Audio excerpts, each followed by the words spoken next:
basketball is just based on star power. And ironically, replacing Lexie Hull with the player that there are journalists saying that the Fever should try get to replace Kelsey Mitchell in Kahleah Copper has caused the Rose to go from undefeated to terrible. The Rose are about to go on a 3-game slide since taking Lexie. Watch that body language shift. That's not just commentary, that's genuine frustration with what's happening to Rose BC in Unrivaled. Because here's what nobody saw coming. The team that dominated the early season, going 3-1, is now on a 3-game slide. And the only change? They benched their role player for a star. Lexie Hull sits, Kahleah Copper starts, and suddenly, one of the best teams in the league can't buy a win. This isn't supposed to happen. Stars are supposed to make teams better, not worse. So what's really going on here? But on the year, Lexie Hull has literally been one of the most impactful players. If you look at her plus minus, you can't see it. But they lost to the Laces a few days ago. And the best player on the floor was Lexie Hull. She was plus 8. She was just causing havoc. She was causing havoc. She was getting steals. She was getting rebounds. There it is. Plus 8 in a loss. That's not a typo. Lexie Hull was the best player on the floor for Rose BC in their defeat to the Laces, despite her team getting blown out. She wasn't scoring 20 points. She wasn't hitting game winners. She was diving on loose balls, creating extra possessions, playing havoc defense, the dirty work that doesn't show up on highlight reels but shows up in the win column. And here's the thing that makes this fascinating. Some WNBA journalists were actually suggesting the Indiana Fever should replace Kelsey Mitchell with Kahleah Copper. Let that sink in. The same player who's currently making Rose BC worse was being positioned as an upgrade for a team that just had a historic season. The first game they lost. And obviously, they go 3-0 on the year with Lexie Hull playing 16.3, 18, 11.8, 12.6. Suddenly she's down to 8 minutes a game and they get destroyed. They get absolutely destroyed. And I don't know what's going to happen in the second half. I'm kind of done watching. In fairness, Arike did get magnet ball. That's the one thing about this 3-on-3 is that you can lose to anybody if they shoot 60% from the field and 60% from 3. If they shoot 60% from 3, you can lose to literally. Look at those numbers. 3-1 with Lexie Hull playing her minutes. 16 points, 18 points, 12 points, 13 points in their wins. Then 8 minutes in the loss, where Copper started and they get destroyed. Not a close game, not a competitive loss. Destroyed. Down 20 at halftime against Lunar Owls BC. The pattern is undeniable. When Lexie Hull plays her role, Rose BC wins. When she sits for a bigger name, they collapse. And this isn't just about one game. This is about understanding what actually makes basketball teams function at the highest level. It allowed Azare to get going. It allowed Shakira Austin to get hers, while Chelsea Gray was still not the primary offense, the offense. And now you're looking at the team with Kahleah Copper, and they're just much worse. And it is kind of crazy that it just shows, even at this level of basketball, basketball's a team sport, and your turn, my turn very rarely works. It very rarely works, and the Rose have turned into a your turn, my turn team. Kahleah Copper, if you guys don't remember. Here's what changed. Chelsea Gray went from being the primary offensive engine to splitting possessions with another ball-dominant scorer. Her shot attempts stayed roughly the same, but the quality declined. 6 of 16, 4 of 11 in recent games. Meanwhile, Azura Stevens, who was massive for this team last year, suddenly disappeared from the offense. The ball movement that made Rose BC special evaporated. It's the classic your turn, my turn basketball problem. Two stars taking turns creating their own shots instead of a cohesive system where everyone knows their role. And in 3-on-3 basketball, where every possession matters exponentially more, that breakdown is fatal. As well, Kahleah Copper getting injured last year was one of the main catalysts for the Rose winning. Kahleah Copper didn't play. They went on this mad win streak after Copper got injured. When Kahleah Copper, when their whole team was there, they were good. It's this weird thing when Copper and Gray don't look good on the floor together. The team doesn't look good when the two of them are on the floor, and it's been the case for 2 years. And that's not a knock on either of them. Chelsea Gray would be the favourite to win MVP. Now, here's where it gets really interesting. Remember last year's unrivaled championship run for Rose BC? Kahleah Copper got injured during that stretch. And what happened after she went down? They went on a massive winning streak. The team that was good with Copper became great without her. That's not an indictment of Copper as a player. She's talented, she's proven, she's a champion, but it is an indictment of the fit. Chelsea Gray and Kahleah Copper on the floor together for 2 straight years now just doesn't work. The chemistry is off, the ball sticks, the role players who make winning plays get frozen out. We know how these votes work. Just like next year. If Paige is good enough to make the All-W first team, she's winning MVP. It's as simple as that. Like, if the wings, she could win the MVP as the 9th seed, for fuck's sake. Like, it's that type of situation with the way voting is going to be. But the rows worked so well because Lexie Hull did all of the dirty work, and all of that, those diving on balls, all of those like situations where she was like creating extra position. Think about what Chelsea Gray needs to be successful at this stage of her career in this format. She's not going to do dirty work. She's got quick hands on defense, but she's not locking anybody down. She's not sprinting in transition. What she's elite at, is shot creation. Give her the ball, let her operate, and she'll get quality looks for herself and others. But that requires players around her who complement that style. Lexie Hull was perfect. She'd crash the boards, create extra possessions, play physical defense, and then spot up when Chelsea needed a release valve.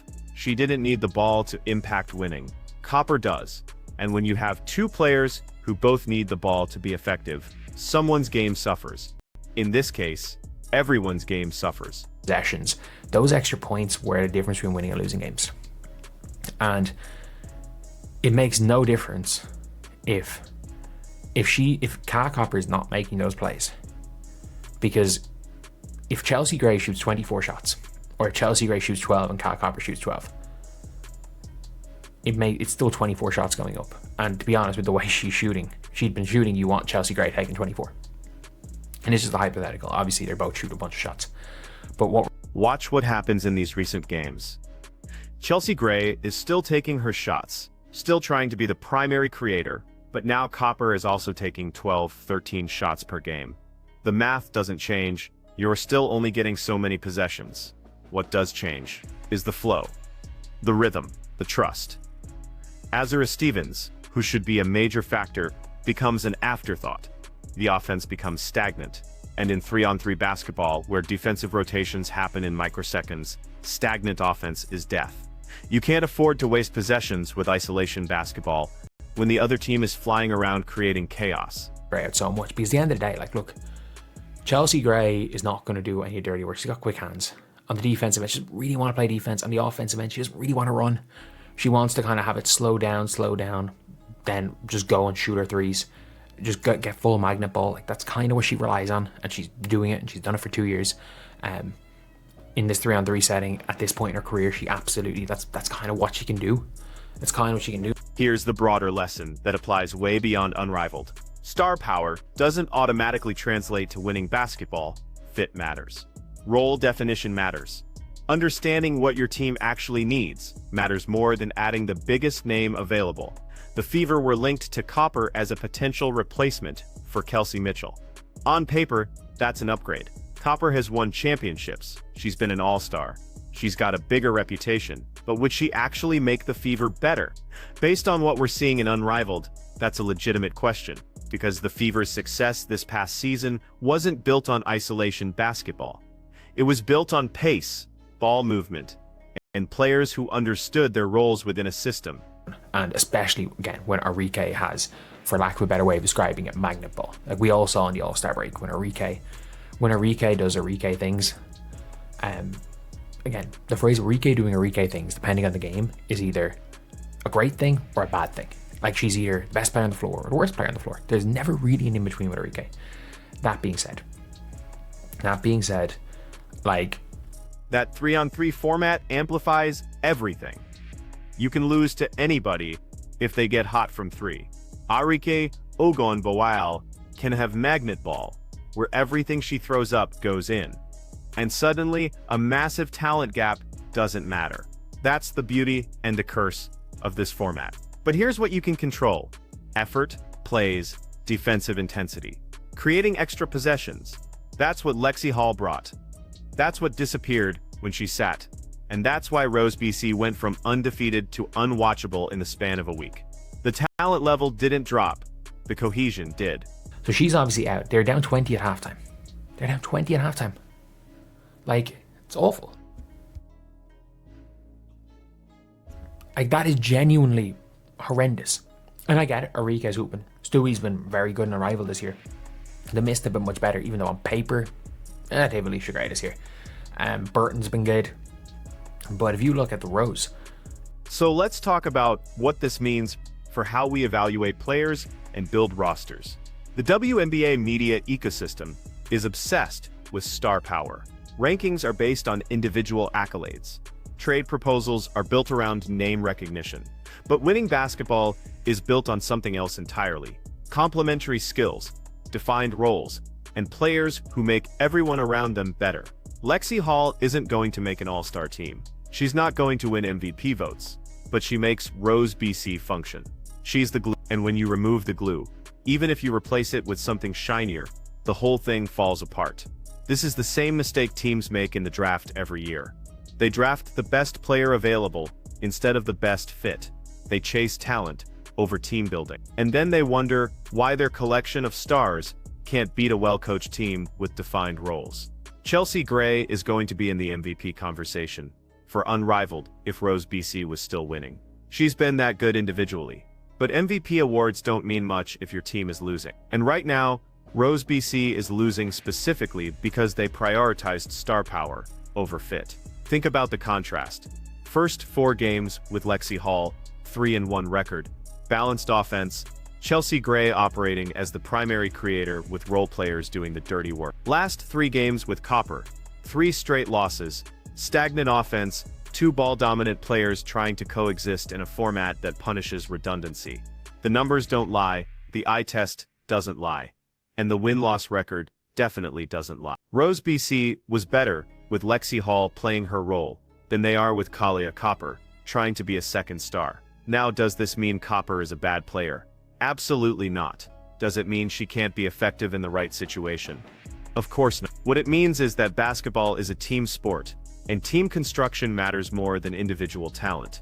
You can't just throw stars together and expect chemistry to develop. You need players who fit together, who complement each other's strengths and cover each other's weaknesses. The Fever should be paying attention to this.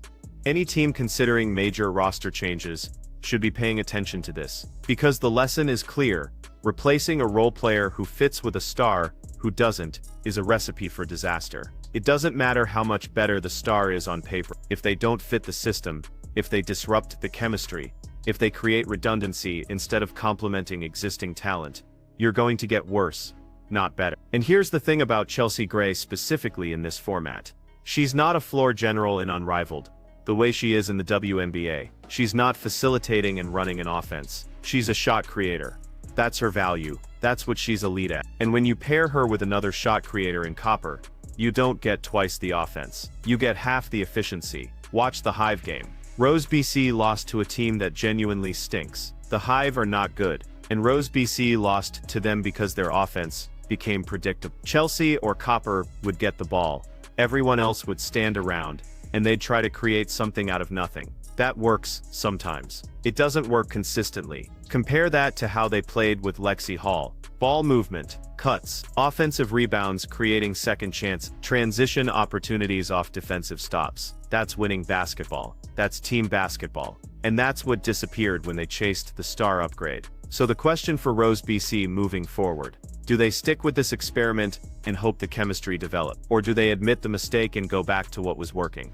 Because right now, they're on a 3-game slide that's threatening to derail their entire season. And every game they wait to make a change is another game they're giving away. The broader question for the WNBA: when are we going to start valuing fit and role definition as much as we value star power? When are we going to recognize that the players who do the dirty work, who make winning plays without needing the ball, are just as valuable as the players who score 20 points per game? Because until we do, we're going to keep seeing teams make these same mistakes. We're going to keep seeing role players who make teams better get replaced by stars who make teams worse. Lexie Hull is proving something important in Unrivaled. She's proving that basketball is still a team sport, that chemistry matters, that role definition matters, that you can't just throw talent together and expect success. Rose BC learned that lesson the hard way. Let's hope other teams are paying attention. Because the Lexie Hull effect is real, and it's a reminder that sometimes the best move is keeping the player who fits,